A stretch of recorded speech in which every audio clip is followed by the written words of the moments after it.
Because you are in America, you are a co-owner of, I think, 170-something million acres of national forests. And all of them are managed with the forest plan that is supposed to manage the land and the water and the species and the recreation and all the different opportunities on the national forest to benefit the American people. With the Nantahala-Pisgah Forest Plan, what's at stake is the direction of the forest for the next generation. These forests being one of the most biodiverse pieces of public land in the United States. It's really important for the survival of all the species in this area, but also these forests are visited in a tremendous amount. The Pisgah Ranger District alone gets nearly 7 million visitors a year. I think some people assume that our public lands are just protected and that no one can go in and change them, and that's not true. Like right now, there's so many threats to public land, including large-scale logging or natural gas pipelines that are being cut through these untouched wilderness areas or natural areas. The hunting numbers are way down, but there's fewer game out there. Why is that? Something's not right.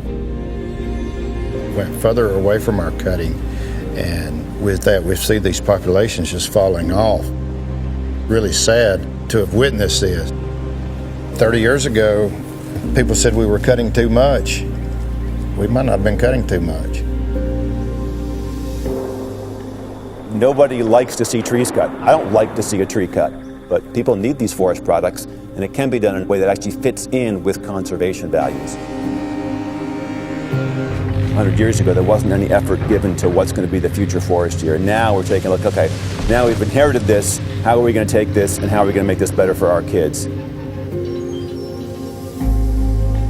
If we as humans plan on keeping these landscapes in the public domain in as healthy a status as possible, then I think there needs to be a little bit more historical correction and include and listen to the natives and what they said and what they've observed, because, you know, we belong to these lands and we want to see them healthy, we want to see them not abused, and we want access back to some of these lands. What is at stake is, will the Forest Service be able to continue to meet the needs of the land, the water, the wildlife, and the American people? Or will the trends we've seen over the past 20 years, declining federal budgets, increased pressure on the land, conflicts over how national forests are managed rather than working together to figure out what's best for everyone? If those trends from the past 20 years continue, I think these lands are in a lot of trouble. While I am worried about these forests and what they look like, what I'm more worried about, quite frankly, are my kids. I want them to have this. I don't want them to have a cheapened version. That's what I want for them, and that's what I worry that they might not have.